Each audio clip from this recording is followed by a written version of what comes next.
sekali kembali berjumpa di Sehat Itu Perlu sih pastinya. Dan seperti biasa, 60 menit ke depan kami akan menemani Anda untuk dapat berdiskusi mengenai tema kesehatan yang telah kita pilih. Nah, dalam kondisi yang masih dalam pandemi COVID-19 ini, TVRI Stasiun Lampung tentunya juga berupaya untuk dapat memutus rantai penularan dari COVID-19 ini dengan cara di mana kami tetap hadir membersamai Anda, namun dengan cara yang berbeda, yaitu kami akan terhubung bersama narasumber kami melalui Zoom. Dan hari ini kita akan berbicara mengenai penyakit yang sepertinya ini adalah penyakit yang cukup mendominasi di bagian neuro ataupun saraf. Ini juga berhubungan yang keluhannya adalah lemas di bagian sisi sebelah, juga diketahui pastinya ini berhubungan dengan sistem pembuluh darah atau vaskularisasi. Nah, kita akan berbicara lebih jauh lagi bersama narasumber yang sudah tidak asing lagi untuk kita semua. Akan saya sapa, beliau sudah terhubung bersama kita di sini. Assalamualaikum Dokter Zam. Suaranya masih mute, Dok. Iya. Assalamualaikum, Dok. Waalaikumsalam warahmatullahi Tabi wabarakatuh. pun. Ya pun. Baik, bagaimana kabarnya, Dok? Baik, alhamdulillah. Alhamdulillah. Jelas nggak ini suaranya, Dr. Izuna? Iya, Dok, jelas. Jelas ya? Jelas, alhamdulillah jelas, gambarnya juga jelas. Walaupun kita dengan metode yang berbeda, Dok, ya, live Zoom seperti ini, tapi tentunya tidak akan mengurangi makna dan juga esensi kita untuk bersama-sama tetap memberikan informasi mengenai kesehatan, terutama mengenai penyakit kita. Hari ini akan kita bahas adalah mengenai stroke. Nah, sebelum kita berbicara lebih jauh lagi mengenai stroke, kita mau diskusi dulu nih sama Dr. Zam, ngobrol-ngobrol dulu, Dok. Di tengah pandemi COVID-19 ini, Dok, tentunya kan pasien stroke ini seharusnya melakukan kontrol secara rutin, secara berkala untuk dapat melihat kondisinya seperti apa. Karena kan ada faktor penyebab yang harus kita jaga ataupun kita kontrol. Nah, Dok, di tengah pandemi COVID-19 seperti ini, untuk pasien-pasien stroke ini yang kontrol secara rutin seperti apa, Dok? Apakah menurun karena khawatir mungkin, Dok, ya? Atau sekarang sudah mulai stabil dengan tentunya kita yakin fasilitas kesehatan telah memberikan ruang yang memprioritaskan protokol kesehatan? Ya, sebenarnya dari 2 tahun lalu sejak COVID mulai muncul, ini sudah terjadi penurunan drastis pada pasien-pasien yang non-COVID. Termasuk pasien-pasien stroke ya. Karena kekhawatiran, ketakutan dari pasien-pasien kita hadir di layanan kesehatan, Dr. Izura. Karena banyak hoax juga sih ya, bahwa kalau datang ke rumah sakit itu pasti kena COVID, padahal tidak. Yang penting prokesnya jalan dan tentu memang betul kita tetap waspada untuk membedakan kasus sebelum COVID lalu. Kalau dulu kita numpuk-numpuk berkerumunan pada saat di ruang tunggu, nah ini tentu semua rumah sakit sudah mencoba memfasilitasinya dengan baik agar pada saat pasien hadir itu tidak tidak terjadi penumpukan atau kerumunan. Sehingga sebenarnya tidak ada kekhawatiran untuk pasien yang memang rutinitas pengobatan, karena pengobatan stroke ke depan adalah mencegah jangan berulang dan pengobatan rutin harus dilakukan. Tentu dengan prokesnya jalan, mengambil obat rutin, dan tentu dari rumah sakit pun menyiapkan fasilitasi dengan baik agar juga tidak terjadi kerumunan.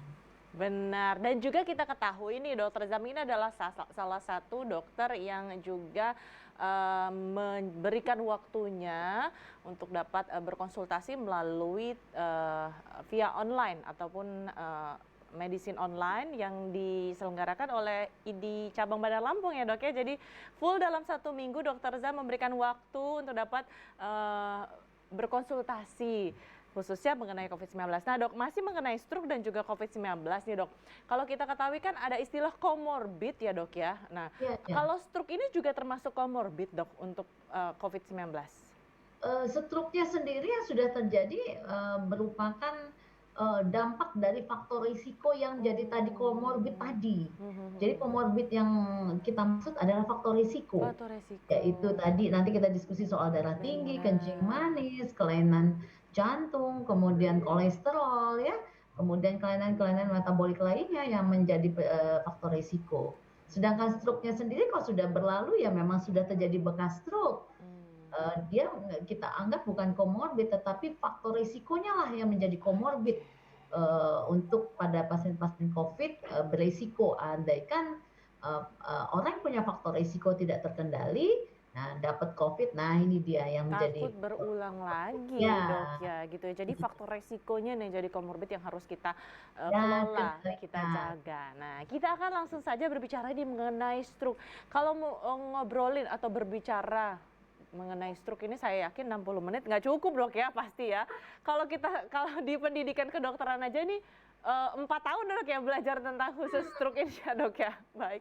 Nah, Dok, tapi kita hari ini khusus akan berbicara pemirsa di rumah spesial Sehat Itu Perlu, Dok.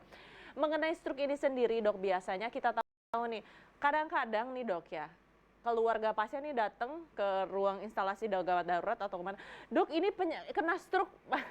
Seperti itu, Dok, ya, udah tahu deh, Dok. Nah, sebenarnya stroke ini apa, Dok? Iya, jadi sebenarnya masyarakat kita ini udah kalah dokter-dokter yang sudah sekolah 6 tahun ya, datang ke UGD dia sudah bisa mendiagnosis bahwa keluarganya stroke. Luar biasa. Artinya insya Allah familiar gejala-gejala stroke ini sudah memasyarakat. Nah yang terjadi adalah pada kasus stroke adanya aliran darah yang terhenti, ya, tersumbat atau adanya pecah pembuluh darah di lokasi otak sehingga menimbulkan gangguan otak, gangguan saraf yang mendadak dari berbagai macam gejala. Dan kalau kita cari dia punya faktor risiko. Kenapa pembuluh darahnya menjadi tersumbat atau terjadi pecahnya pembuluh darah. Nah, bila ada kelainan saraf ini lebih dari 24 jam atau pasiennya meninggal dunia, maka ini yang kita sebut stroke. Atau kata lainnya adalah adanya gangguan saraf yang mendadak lebih dari 24 jam atau pasiennya meninggal dunia, dan satu-satu penyebabnya setelah kita cari adalah kelainan vaskuler. Maksudnya kelainan vaskuler, kita temukan faktor risiko di pasien ini yang menyebabkan kerusakan pada pembuluh darahnya. Gitu. Baik, jadi ini berarti stroke ini mendadak ya, Dok, ya? Mendadak. Dan terjadi kapanpun, dimanapun, siapapun yang punya faktor resiko. Benar. Tapi, Dok, kalau misalnya stroke ini sendiri kan kondisinya serangannya mendadak di mana aja gitu, Dok. Nah, seringkali kita temuin gini, Dok, ini gara-gara jatuh nih gitu, Dok, ya. Nah, sebenarnya seperti itu nggak, Dok, kondisinya ketika serangan? Nah, ini yang harus kita luruskan kepada pemirsa bahwa yang terjadi pada kasus stroke adanya gangguan pembuluh darah di otak yang mendadak nyumbet atau pecah. Jadi bukan karena jatuh. Jadi pasiennya nyumbet dulu di otak, akhirnya lumpuh sebelah kanan, baru dia terjatuh. Artinya stroke dulu baru jatuh. Kemudian atau pecah pembuluh darah mendadak padahal lagi makan nih. Ya, lagi makan tiba-tiba pecah pembuluh darah. Pus, langsung mulutnya mencong, langsung lumpuh sebelah kanan. Nah, terjatuh terlihat keluarga. Nah, sangka keluarga waktu jatuh itulah yang menyebabkan kepalanya terbentur dan stroke. Padahal bukan. Pecah dulu pembuluh darah di otaknya sehingga terjadi gangguan stroke. Gitu. Jadi bukan karena jatuhnya. Tapi berarti jatuhnya tuh salah satu waktu serangan ada dampak ya, Dok, ya? Mungkin nggak kuat atau nggak sadar jadi jatuh gitu. Betul. Karena ada kelemahan di badan sebelah sisi atau dia tidak sadar atau kemudian ngerasa tidak ada tenaga, maka gangguan keseimbangan jebuk dia jatuh. Dok, tadi kalau misalnya stroke itu kan tadi ada sumbatan atau pembuluh darah pecah. Nah, kenapa, Dok, kok bisa ada pembuluh darah pecah atau sumbatan di otak ini, Dok? Ya, jadi stroke sendiri secara klasifikasi kita bagi dua, yaitu tipe stroke sumbatan, tipe stroke yang pecah pembuluh darah. Yang dimaksud sumbatan adalah pembuluh darahnya mah tetap, ya, salurannya tetap, tapi lubangnya di saluran itu tersumbat. Nah, kalau yang pecah, pembuluh darahnya memang betul pecah, sehingga darah yang di dalam pembuluh darah keluar di sekitar otak. Nah, ini yang disebut pecah pembuluh darah. Jadi secara klasifikasi ada stroke sumbatan, ada stroke yang pecah pembuluh darah. Dengan gejala-gejala klinis yang duanya berbeda. Gejalanya berbeda, tanda-tandanya pun berbeda. Jadi mungkin kita langsung masuk pada gejala Gejala. ya, Dokter Izura ya. Kalau stroke tipe sumbatan, ini secara umum khasnya biasanya pasiennya sama mendadak ya. Kemudian ada gangguan saraf sama kayak perdarahan. Tetapi bedanya biasanya terjadinya pada saat pasien lagi istirahat nih, ya. Kemudian jarang kita temukan, bahkan tidak ada pada kasus yang sumbatan kecil, muntah, sakit kepala, pasiennya tetap sadar ya, nggak ada tanda-tanda bahwa dia ada gangguan kontak, betul-betul sadar penuh. Nah ini kecurigaan kita ke arah sumbatan.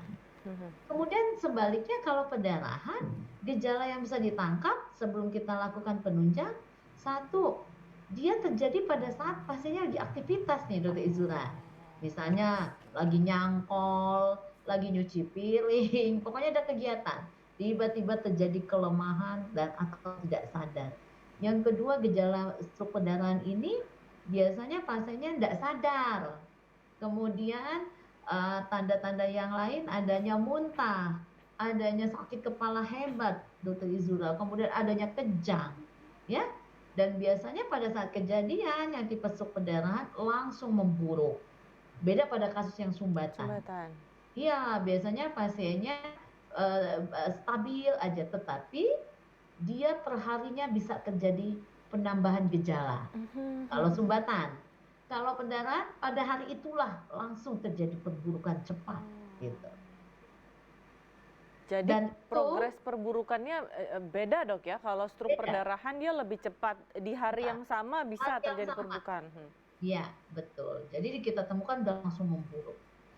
Dan tentu untuk memastikannya dengan penunjang nanti bahwa betul ini perdarahan atau ini stroke sumbatan. Gitu. Tapi kalau dari gejala bisa kita nilai kemungkinan Dok ya, dari apakah itu karena sumbatan ataupun karena pecah pembuluh darah Dok. Tapi kalau misalnya kita asumsikan misalnya Dok ya, ini ada sumbatan atau pecah pembuluh darah, tidak akan mengganggu fungsi yang lain sehingga ada keluhan-keluhan lain atau gimana Dok? Nah, kalau untuk stroke-nya sendiri tentu kan ada gejala sarafnya yang akan muncul. Di luar yang non saraf ya. Nah, yang saraf apa? Tiba-tiba, kan tadi clue-nya tiba-tiba. Jadi tiba-tiba nggak bisa ngomong. Jadi kalau orang tiba-tiba nggak bisa ngomong, pemirsa di rumah langsung mikir, jangan masuk ke rumah sakit jiwa ya. Ini ada gangguan pembuluh darah, stroke. Tiba-tiba nggak bisa lihat. Salah satu penyebab karena stroke. Tiba-tiba mencong sebelah, tiba-tiba lumpuh sebelah badan, tiba-tiba semutan sebelah badan, tiba-tiba atau tiba-tiba pasiennya kejang, tiba-tiba nggak sadar, tiba-tiba gangguan keseimbangan, kalau orang bilang vertigo ya, tiba-tiba, jadi clue-nya tiba-tiba ada gangguan saraf mendadak. Itu gejala-gejala di bagian saraf karena kasus stroke-nya. Tapi bisa juga pada orang stroke ada komplikasi yang non sarafnya nanti, ya. Contohnya apa dokter? Ya satu bisa infeksi, ya. Kemudian bisa faktor risiko yang tidak terkendali, gula yang tinggi, tensi yang tinggi, kemudian gangguan jantung, ya. Kemudian selain gangguan jantung menyebabkan stroke, orang stroke juga bisa berisiko untuk ada serangan jantung yang tadinya tenang akhirnya terjadi serangan. Kemudian gejala nanti yang lain-lainnya adalah bisa gangguan selain infeksi di paru, infeksi di saluran kemih, kemudian nggak bisa nelen gara-gara gangguan saraf. Maka di luar gangguan sarafnya ada juga infeksi gara-gara nggak bisa nelen, keselak, kesedak. Jadi dampaknya ada infeksi nanti ke paru-paru. Jadi gejalanya ada yang khusus stroke adalah gejala saraf, tetapi pada kasus stroke juga bisa diikuti gejala-gejala yang non sarafnya. Baik, jadi ternyata gejalanya tuh beragam Dok ya, tidak hanya sisi sebelah lemas atau Iya, mencong. iya, Kadang-kadang juga tuh gelisah gitu bisa dok, yang dikira orang tuh iya. kan kesurupan gitu. Betul. Jadi tiba-tiba Dokter Izura dia, diajak ngomong nggak nyambung. Tiba-tiba pas, diajak ngomong, satu kata pun nggak bisa keluar. Tiba-tiba dia lupa, misalnya baru tadi ngobrol, tiba-tiba lupa sama yang diajak ngobrol. Nah, ini rata-rata masyarakat kita dibawa ke rumah sakit jiwa Dokter Izura. Atau tiba-tiba pasiennya ngamuk Dokter Izura. Nah, ini kecurigaan juga gejala stroke. Jadi Hmm. banyak macam gejala-gejala stroke tergantung lokasi pembuluh darah otak mana yang terganggu. Disitulah gejala yang akan muncul. Oh, baik dok. Nah pemirsa, jadi kita sudah mulai mengetahui ya, ternyata ada banyak sekali gejala-gejala yang harus kita waspadai ketika serangan stroke, tidak hanya lemas di sisi sebelah. Tapi dok, yang perlu kita apa namanya itu garis bawahi bahwa ketika apapun itu gejala stroke yang diberikan ataupun kita kenali, bahwa harus segera dibawa dok ya ke fasilitas kesehatan terdekat seperti itu. Ada apa ya dok ya, ada batas waktu yang sebagai golden period, waktu emas, waktu yang Ya, kalau mas sebaiknya kita semakin cepat kita bawa maka semakin baik gambaran ke depannya. Ada dok berapa seperti apa dok? betul. Jadi stroke sendiri fasenya ada 3, Dokter Izura. Satu fase akut. Fase akut adalah fase di mana stroke-nya baru terjadi dan bisa memburuk. Artinya, fase akut ini fase indikasi wajib dirawat. Sehingga kalau pasien baru terjadi stroke, maka segera secepat mungkin dibawa ke rumah sakit. Fase akutnya berbeda-beda. Kalau untuk sumbatan, 7 sampai 10 hari Dokter Izura. Artinya 7 sampai 10 hari itu pada fase akut, walaupun dirawat di rumah sakit, masih bisa terjadi perburukan. Apalagi tidak dirawat. Kalau perdarahan, maka dia 10 sampai 15 hari fase akutnya. Jadi fase yang tadi kita bilang golden period, periode yang emas, yang bisa kita jaga jangan sampai terjadi perburukan. Ada lagi periode emas pada kasus untuk perbaikan sumbatan, penanganan seperti antikoagulan, itu ada periode emasnya 6 jam ke bawah. Tapi kalau yang dokter bilang ini periode emas untuk kasus stroke akut, itu periode yang sangat kita jaga biar jangan sampai terjadi perburukan stroke. Yang kedua, setelah fase akut kita bicara fase pemulihan. Jadi ini setelah target ya dok ya? Kita Ya, harus bekerja sama gitu dengan iya, pasien, keluarga gitu dok ya? iya. Jadi jangan menganggap ini stroke ringan doang, nggak usah dirawat. Enggak. Fase akut indikasi dirawat inapkan.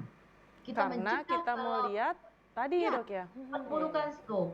Yang kedua kita mencegah jangan dia terjadi perburukan. Karena Dokter Izura, dia misalnya datang pada hari pertama itu kekuatan motorik, misalnya dia lumpuh sebelah kanan. Kekuatannya datang ke kita dengan 4 Dokter Izura, artinya ngangkat tapi nggak kuat. Nah kita bilang stroke-nya ringan kan? Iya. Pasien pulang ke rumah. Sampai di rumah besoknya langsung 0, nggak ada gerakan Dokter Izura.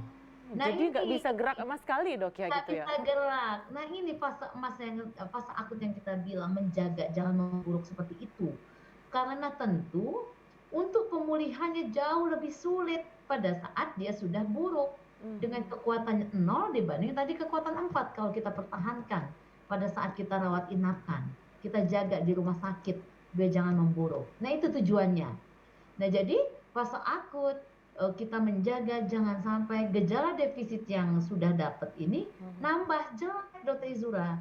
Karena sangat berhubungan sama outcome, sangat berhubungan dengan hasil ending dari stroke-nya, sangat berhubungan dengan kecacatan stroke, sangat berhubungan dengan pemulihan stroke. Makanya tidak boleh pemirsa meremehkan pada fase akut. Fase inilah yang kita sayangkan untuk penyelamatan daerah otak yang masih bisa kita selamatkan pada saat fase akut itu. Nah gitu. Nah yang kedua tadi fase pemulihan, yaitu memulihkan setelah dia kena stroke, ya kan? Orang kan berharap gini Dokter Izura, masuk lumpuh. Keluar udah bisa jalan gitu dok. Kan gini, kok masuk lumpuh, keluar masih lumpuh, dokter. Nggak ada perubahan nih, Dok. Biasanya kan gitu, Dok, ya. Masa, Dok, ini keluarga saya nggak diapa-apain, nggak ada perubahan. Nggak sering begitu pemirsa ya, keluarga pasien yang tidak paham. Makanya dari media TVR ini insya Allah edukasi kita ke masyarakat bahwa stroke butuh waktu, ya, butuh waktu dalam pemulihan. Jadi dirawat itu bukan biar lumpuh nanti keluar dari rumah sakit bisa lari, ya nggak begitu. Kita menjaga nggak memburuk. Nah setelah fase akut selesai baru kita bicara pemulihan. Nah memulihkannya ini Dokter Izura, apapun defisitnya, ya, apapun gejala sarafnya, butuh waktu dan proses 3-6 bulan pemulihan. Ini fase yang betul-betul kita intervensi, kita latih, kita aktifkan, kita gerakkan, kita exercise. Kalau nggak bisa ngomong, kita latih bicara. Kalau nggak bisa ngangkat, kita latih bergerak, kita rangsang dan stimulasi. Nah, kalau lupa ingatan, kita latih dia untuk memulihkan memorinya dan sebagainya, ya. 3-6 bulan, Dokter Izura. Jadi itu kerja ekstra yang harus dilakukan keluarga beserta medis. Dokter, ya, kerjasama. Biar apa, dokter? Pemulihannya ada hasil. Yang tadi katanya kok nggak ada perubahan. Ada perubahan. Dok, kita akan berbicara lebih jauh lagi, Dok, ya, menarik sekali ini. Jadi ada target-target yang harus kita gapai bersama-sama, menyemangati pasiennya tidak hanya pada saat serangan, pada saat perawatan di rumah sakit, tetapi juga tentunya pada saat fase pemulihan yang ternyata membutuhkan waktu 3 sampai dengan 6 bulan. Nah, seperti apa usaha kita bersama? Kita akan membahas lebih jauh lagi bersama Dr. Zamzanaria, spesialis saraf, setelah jeda pariwara berikut ini. Tetap bersama kami dalam Sehat Itu Perlu, sip pastinya.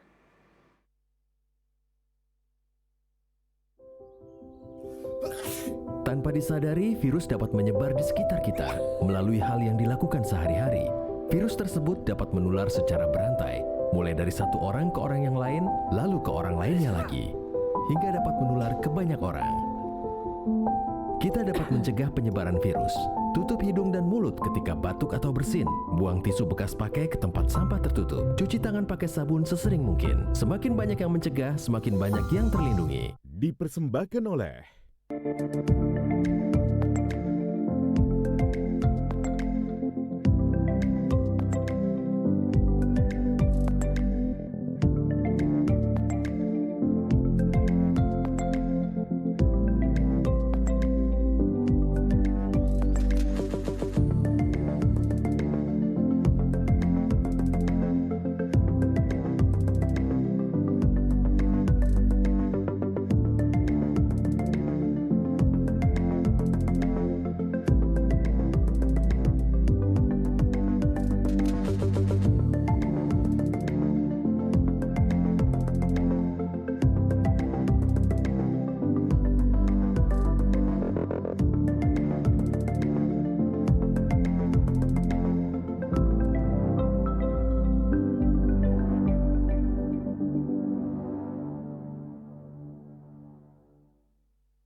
Cuci tangan itu penting untuk mencegah datangnya penyakit.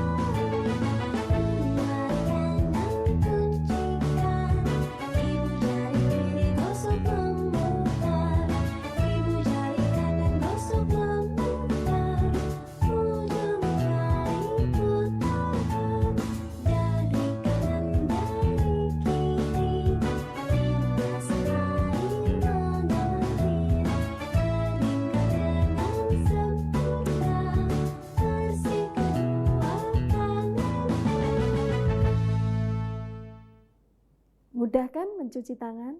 dipersembahkan oleh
Terima kasih Anda tetap bersama kami dalam Sehat Itu Perlu Sih Pastinya. Kini kami membuka kesempatan untuk Anda di 0721 7624 194 ataupun di 0811 722 1207. Hari ini kita membahas mengenai stroke, mengatasi stroke, mengenali stroke, dan kita akan kembali berbincang-bincang bersama Dr. Zamzan Naria, spesialis saraf. Dok, kita kembali terhubung. Alhamdulillah. Dokter ini sepertinya masih di ruang praktek ya, Dok ya? Iya, betul. Masya Allah. Di sore hari masih Dok ya memberikan pelayanan kesehatan, walaupun tentunya kita ketahui di tengah pandemi ini protokol kesehatan kita lebih perketat kembali, dan juga harapannya seperti itu Dok ya, seluruh masyarakat dan juga pasien-pasien kita juga tetap mematuhi protokol kesehatan demi keselamatan kita bersama. Iya. Dokter, berbicara mengenai fase pemulihan tadi Dok ya, ternyata 3 sampai dengan 6 bulan. Dan ternyata ketika serangan harus dibawa sesegera mungkin. Tapi Dok, ada informasi-informasi beredar nih. Kita kan gampang banget nih mendapatkan informasi Dok ya, bahwa kalau serangan justru yang di awal tuh harus dilakukan, katanya keluarkan darah dari ujung-ujung jari supaya darahnya tidak menggumpal atau tidak terjadi kondisi yang perburukan. Seperti itu, atau katanya ditepuk-tepuk seperti itu. Nah, benar nggak Dok kalau seperti ini Dok? Iya. Jadi Dr. Izula, kalau yang hoax-hoax seperti itu kan udah banyak beredar. Dan sudah bisa kita pastikan apa yang disampaikan tadi, contoh yang Dr. Izula sampaikan itu cuman hoax, nggak benar. Ya, jadi pemirsa harus cerdas. Ya, masa jari dikeluarin darah dari jari langsung aliran darah ke semua sistem tubuh membaik, itu kan tidak ada ininya. Secara logika kita tidak tidak sekolah pendidikan kesehatan pun itu sebenarnya nggak masuk akal ya. Nah, oleh sebab itu ini kita tegaskan, mumpung ada edukasi dari TPRI bahwa itu semua hoax. Ya. Iya. Ya, itu hoax Dr. Izura. Jadi yang benar tadi, bila ditemukan keluarga kita ada gangguan saraf mendadak, kita yakin dibawa ini kasus stroke, secepat mungkin bawa ke rumah sakit, ya. Bawa ke rumah sakit ya Dok ya, bukan dengan mengeluarkan darah. Apalagi kalau misalnya mengeluarkan darahnya terus dengan benda yang karatan Dok ya, lebih lagi itu nanti akan menyebabkan kondisi yang berbeda lagi. Ya, betul dari mudah-mudahan dari kegiatan hari ini insya Allah masyarakat kita sudah teredukasi ya, nggak kayak gitu lagi nanti. Dok, kalau misalnya Dok ya, kita kaitkan dengan kondisi sekarang pandemi COVID-19 ini, kondisi darurat seperti tadi harus segera kita bawa ke fasilitas kesehatan. Nah, apa-apa yang perlu pemirsa perhatikan, masyarakat perhatikan ketika membawa keluarganya untuk datang ke fasilitas kesehatan dalam kondisi darurat Dok? Terutama ketika kita tahu, oh ini serangan stroke nih, kemarin nonton Dokter Zam, ini serangan stroke nih, apa Dok? Ya, jadi kalau stroke akut dengan tipikal yang berbeda sumbatan dan perdarahan dari yang tadi dokter sampaikan, kalau orang perdarahan tadi nggak sadar pasiennya, hampir rata-rata tidak sadar. Tapi tidak semua yang perdarahan tidak sadar, ada juga sumbatan yang tidak sadar, yaitu sumbatan yang luas. Ya, jadi kayak orang perdarahan otak. Apa yang kita lakukan saat membawa keluarga kita ke rumah sakit pada saat stroke yang tidak sadar? Satu, tentu, jadi pada saat kejadian stroke, pasien biasanya juga muntah-muntah itu Dr. Izura, ya, bebaskan badannya dari baju yang ketat, ya, dibuka dari baju yang ketat, dilonggarkan, biar enak kondisi tubuh pasien merasa tidak sesek ya, tidak merasa lebih nyaman. Kemudian kepalanya ditinggikan Dr. Izura. 30 derajat walaupun di rumah sebelum dibawa ke mobil ya. Nah, sampai mobil juga sama, pasien kepalanya ditinggikan. Itu yang harus dilakukan oleh keluarga. Dan lehernya miringkan ke kiri atau ke kanan. Oh, satu sisi Dok ya? Iya, jadi jangan tengadah begini. Kita khawatir pasien muntah ya, atau keluar dahak yang berlebih, sekresi yang berlebih. Biasanya juga waktu pasien stroke yang tidak sadar ini juga hipersekresi, banyak lendir yang akan keluar. Maka kalau ditengadahkan begini kepalanya walaupun posisi 30 derajat, kadang-kadang suka aspirasi, kesedap pasiennya. Atau kalau muntah, dia masuk lagi ke saluran tenggorokan dan enak kalau ke perut. ke saluran cerna. Lah kalau ke saluran nafas, nah ini yang bahaya. Oleh sebab itu miringkan kepalanya. Jadi pada saat muntah biar mengalir. Kalau ada cairan lendir dia biar mengalir. Kemudian kepalanya tadi tinggikan 30 derajat. 30 Bebaskan, derajat. longgarkan bajunya pasien. Udah langsung bawa ke rumah sakit. Dan jangan gerasak-gerusuk membawa pasien tipikal yang tidak sadar begini, ya. Karena kalau kita membawa gerasak-gerusuk, dia lagi kondisi tidak sadar, tekanan otak lagi tinggi, akan meningkatkan tekanan otaknya. Artinya apa? Mungkin pada saat itu tensi 200, ya, malah dengan bawa rame-rame, kemudian panik, kemudian kadang-kadang pasiennya akhirnya kelempar, saking buru-buru Panik kan, ya dok Dokter ya, Izura. kondisi panik. Jadi tidak menenangkan kondisi pasien, maka tensi akan cepat naik lagi. Dampaknya pasien perdarahan akan makin luas. Nah, itu kalau tipe stroke yang perdarahan atau Perdarahan. tidak sadar. Tapi kalau yang sadar, ya seperti biasa aja Dokter Izura, bawa dengan tenang, pasiennya jangan dibuat cemas, ya. Kemudian bawa direlaksasi, dudukkan di kursi mobil kita, bawa segera ke rumah sakit. Itu yang kita lakukan di rumah pada saat membawa pasien ke rumah sakit. Ke rumah sakit. Kalau kejang-kejang gimana dong? Oh, iya Di rumah benar, nggak ada Dok. obat kejang. Iya, kalau lagi kejang, jangan kakinya dipegang, tangan dipegang, kepala dipegang, semua dipegangin, bahkan dikencengin, nggak boleh. Biarkan pasien itu kejang, ya, karena kita nggak punya obat, nggak ada obat. Biarkan kejang, setelah berhenti, langsung lakukan tadi yang kita bilang, kepala tinggikan, leher dimiringkan, kemudian kalau ada lendir-lendir langsung diusap, bersihkan pakai tisu. Jangan sampai ada yang kesedap, gitu ya. Karena kalau pasien kita kejang, kita pegangin, kita ikat, kita tekan, dia akan makin kuat kejangnya. Yang kedua, setelah pasien nanti insya Allah perbaikan, maka nyeri badannya luar biasa. Jadi kasihan, gitu. Itu untuk teknik membawa, Dokter Izura. Untuk membawa pasien apalagi ketika di kondisi pandemi seperti ini, tetap Ya. harus kita pastikan bahwa kita tetap menerapkan protokol kesehatan. Dan juga tadi Dr. Izam katakan untuk pasien juga yang dibawa juga tetap harus kita perhatikan protokol kesehatannya. Baik, kita akan menyapa pemirsa yang sudah hadir bersama kita di sini. Selamat sore. Halo, selamat sore. Halo, Halo. halo selamat sore. Sore, baik. Dengan siapa ini di mana? Dengan Rahma di Bandar Lampung. Rahma di Bandar Lampung. Silakan Rahma, langsung saja berkonsultasi dengan Dokter Zam. Bagaimana ya dok tips supaya terhindar dari stroke untuk usia-usia muda sekitar 20-30 tahun gitu.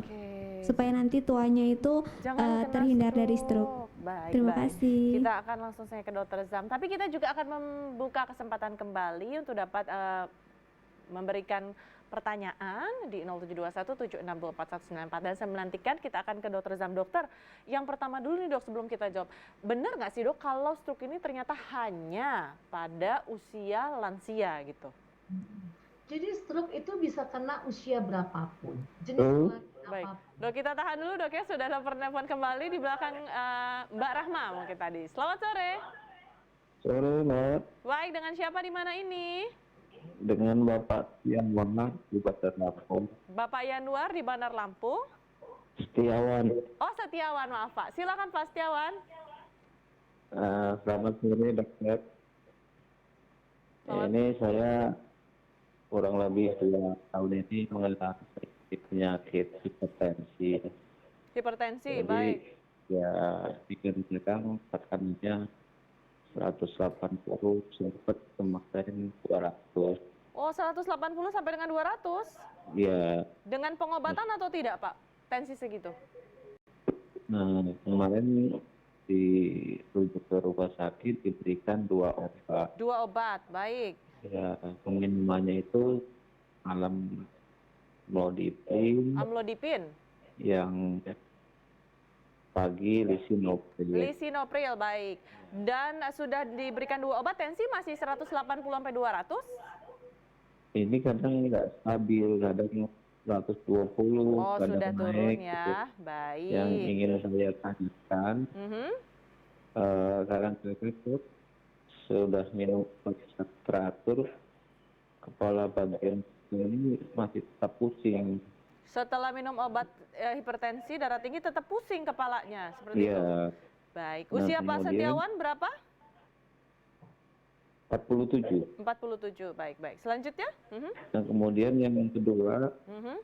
apakah ada minum obat hipertensi itu ada efek sampingnya ke ginjal? Oh, ke ginjal, Karena kan baik. informasinya obat ini diminum seumur hidup. Oh, terus gimana ginjal? Dan Takutnya ada- sakit ginjal gitu ya?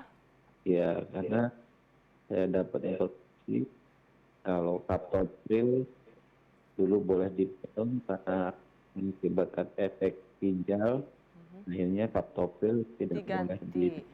pasien. Ini mohon petunjuknya dokter. Terima Baik. kasih sebelumnya. Terima kasih Pak Setiawan, tapi sampai sekarang obat darah tingginya rutin ya diminum ya? Saya rutin Alhamdulillah.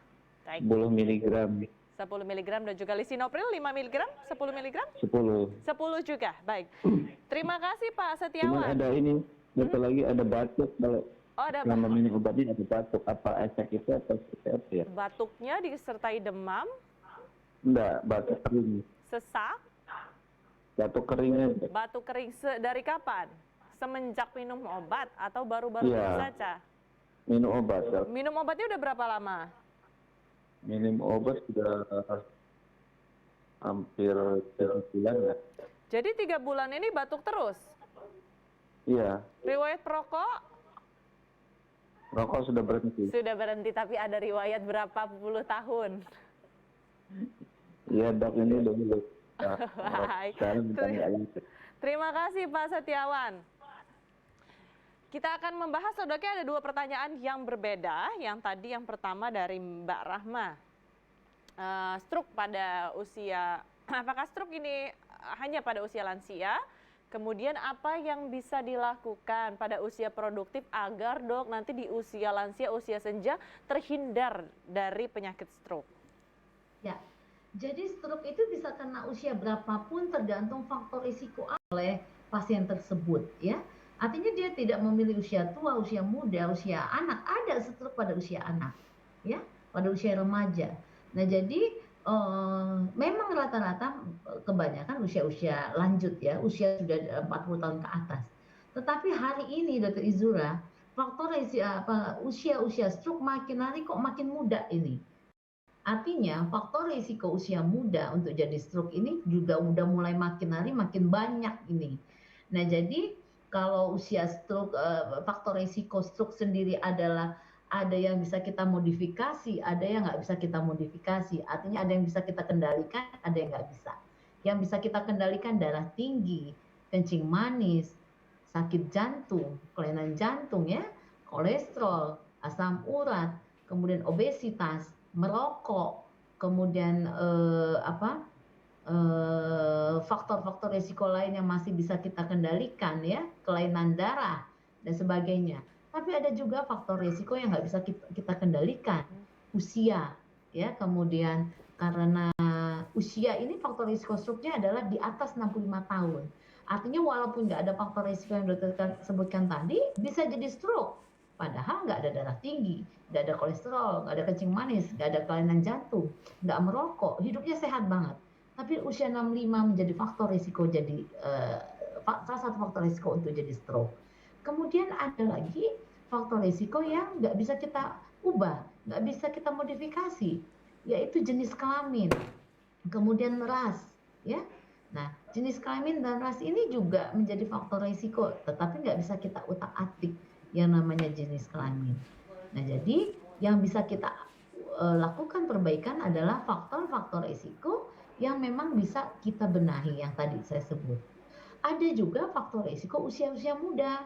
Seperti ada seperti kelainan darah, kelainan hormon, gangguan autoimun ya, kemudian kelainan-kelainan genetik ya yang menjadi faktor risiko stroke ini nggak bisa. Nah, kalau udah kelainan genetik ini susah dikendalikan juga. Jadi ada faktor risiko vaskuler yang disebabkan karena gangguan genetik. Ada juga gangguan autoimun ya. ada juga kelainan hormon, ada juga kelainan bawaan. Jadi dari kecil ini anak sudah ada kelainan di dalam pembuluh darah di otaknya. Nah, ini bisa sewaktu-waktu pecah, bisa umur 15 tahun, 18 tahun, 20 tahun, atau bahkan setelah dia lanjut usia di atas 30 tahun. Nah, jadi untuk mensiasatinya bagaimana, dokter? Ya tentu semua pola hidup sehat yang harus kita lakukan hari ini tetap untuk ikhtiar kita mencegah jangan ada faktor-faktor risiko yang tadi disampaikan ada di tubuh.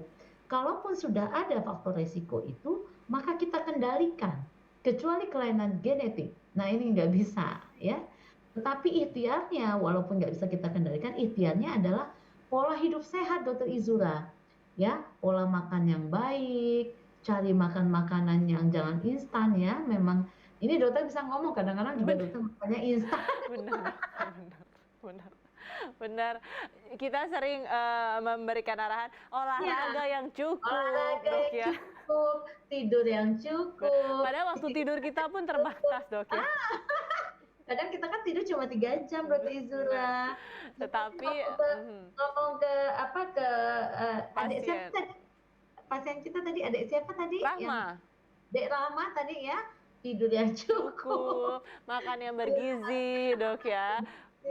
Terus juga olahraga yang sehat. Gitu. Makanan sehat itu protein yang tinggi, kemudian jangan makan instan. Tapi alhamdulillah kita suka makan yang instan gitu, Dok, ya. Yang baik-baik dicontoh, Dok, ya. Nah, itu ikhtiar kita. Di luar kita mengendalikan faktor-faktor risiko yang bisa kita kendalikan. Jadi kalau punya darah tinggi, obati darah tingginya, minum obat darah tinggi seumur hidup, ada kencing manis, kendalikan kencing manisnya, atur dietnya, kalau merokok hentikan rokoknya, kalau obesitas atur makanan biar nggak gendut, ya lebih kecil lagi karena jantungnya capek kalau kita gendut. Nah, ini beresiko jadi sakit jantung, beresiko juga sakit stroke. Jadi juga. itu tadi Dokter Izura yang dan harus juga mengelola stres, Dok, ya, karena kalau misalnya di usia produktif nih biasanya galaunya banyak ini. Betul, manajemen stres itu menjadi poin penting dalam penanganan kasus-kasus organik. Jadi Dokter Izura, banyak kasus organik muncul karena kasus psikis. Jadi awalnya cuma psikis dulu nih, ya. Kejiwaan dulu nih, stres, cemas, ya kan, ketakutan. Nah, tadinya cuma gangguan itu akhirnya muncul gejala-gejala organik. Ya udah sakit kepala akhirnya, kemudian sakit semutan, kemudian gemeter. Padahal awalnya tadinya cuma satu kasus psikis. Baik, kita lanjut ke pertanyaan kedua, Dok, dari Pak Setiawan tadi, usia 47 tahun. Tadi dengan usia 47 tahun, hipertensi dahulu lah 180 sampai dengan 200, kemudian sekarang on terapi, Dok, tensi di 120, namun memang tidak begitu stabil. Pertanyaan yang pertama, kenapa sudah mengkonsumsi obat-obatan hipertensi, Dok, tapi masih ada keluhan pusing ya, Dok, ya? Yang kedua, adakah efek samping ke ginjal ketika akan mengkonsumsi obat-obatan hipertensi, Dok? Karena ini juga faktor resiko, Dok, ya, untuk stroke, ya. Yang ketiga, selanjutnya, apakah juga ini ada efek samping batuk, Dok, ketika mengkonsumsi obat-obatan darah tingginya? Kalau kita lihat tadi anamnesanya sudah nggak ada, Dok, ya, selain batuk, riwayat demam atau yang lain, dan juga ada riwayat perokok, tapi, Dok, silakan, Dok. Ya, jadi Pak siapa tadi? Maaf. Pak Setiawan, Dok. Maaf Pak Setiawan. Jadi gini, kalau orang sudah punya darah tinggi, ya, udah terdeteksi kita memiliki darah tinggi, maka yang namanya darah tinggi tidak ada istilah sembuh darah tingginya. Yang ada adalah bagaimana kita mengontrol darah tinggi ini dalam 24 jam menjadi normal selalu. Untuk apa, Dokter? Untuk mencegah penyakit-penyakit vaskuler tadi, salah satunya stroke. Jadi pengobatan darah tingginya jadi seumur hidup. Memilih obat yang cocok, jenisnya, dosisnya yang oke, untuk mengendalikan tensi kita dalam 24 jam. Jadi kalau kita sudah minum obat rutin darah tinggi, tetapi tensi masih kadang tidak terkontrol, ya, artinya masih 200 padahal minum obat yang udah rutin, maka reevaluasi jenis obat dan dosis obatnya. apakah tidak ada yang mungkin saja ada yang kurang pas, baik dosis maupun jenis. Nah, itu harus dikonsultasikan ke dokter dan harus bercerita, dokter saya sudah minum obat ini kok tensi saya masih kadang 200. Nah itu. Yang kedua, andaikan pun sebenarnya banyak terkontrolnya daripada sewaktu-waktu tensinya naik, artinya sebenarnya kita cocok dengan obat ini, ya. Tetapi ada faktor-faktor eksternal yang bisa memicu tensi naik, walaupun sudah minum obat apa, yaitu tadi nggak boleh stres, hindari stres, tidurnya. Tadi kita ulang lagi ada Tizura. Tidur, istirahat yang cukup, makan makanan bergizi dok ya, olahraga minimal 2 sampai dengan 3 minggu sekali.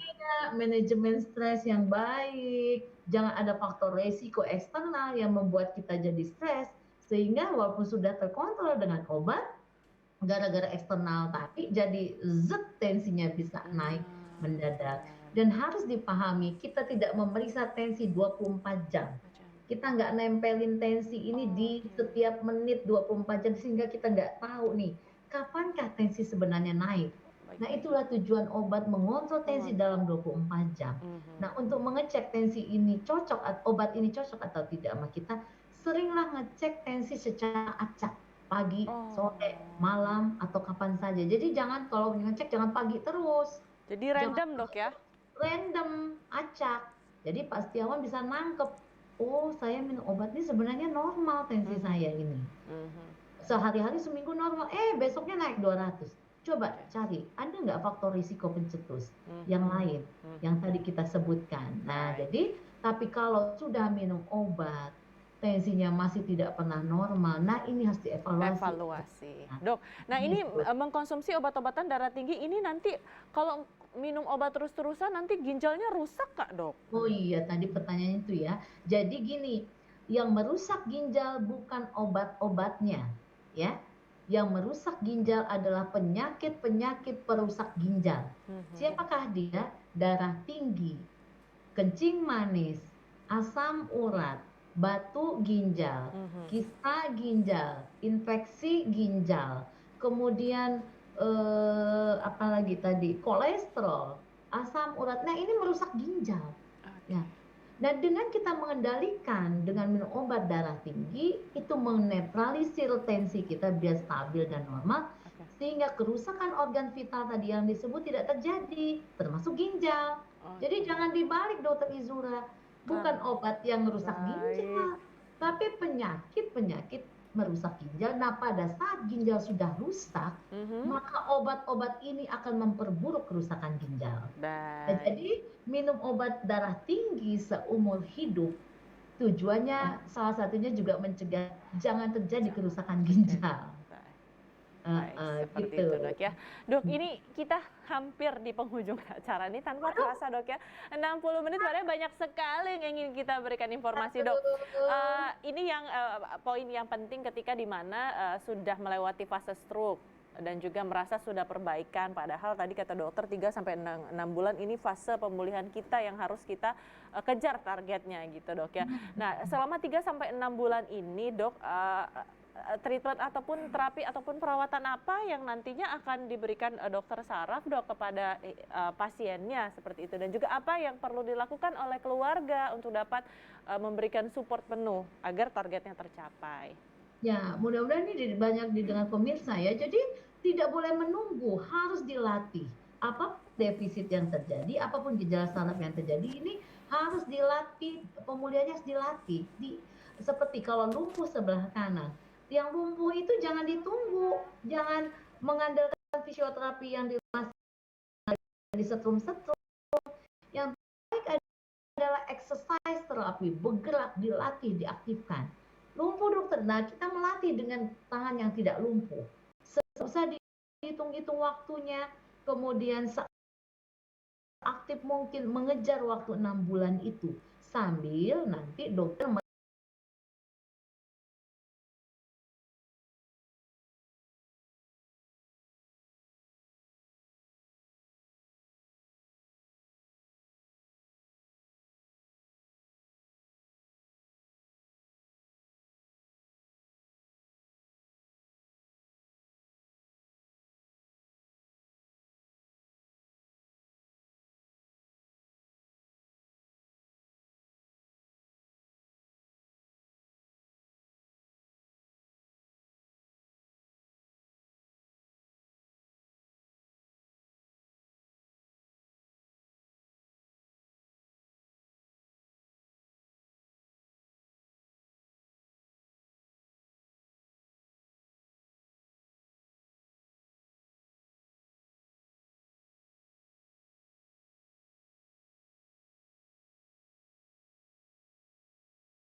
jaga kesehatan ya, Insya selalu Allah. kontak dengan COVID pasiennya.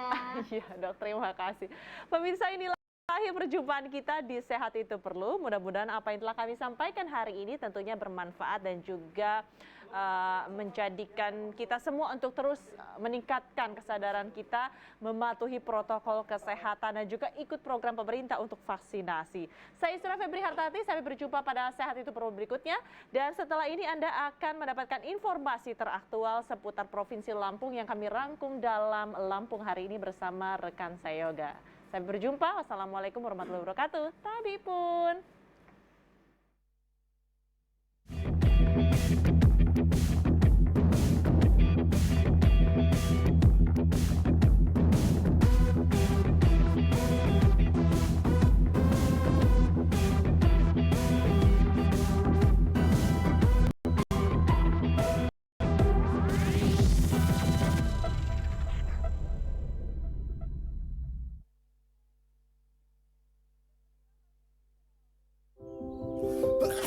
Tanpa disadari, virus dapat menyebar di sekitar kita melalui hal yang dilakukan sehari-hari. Virus tersebut dapat menular secara berantai, mulai dari satu orang ke orang yang lain, lalu ke orang lainnya lagi, hingga dapat menular ke banyak orang. Kita dapat mencegah penyebaran virus. Tutup hidung dan mulut ketika batuk atau bersin. Buang tisu bekas pakai ke tempat sampah tertutup. Cuci tangan pakai sabun sesering mungkin. Semakin banyak yang mencegah, semakin banyak yang terlindungi. Dipersembahkan oleh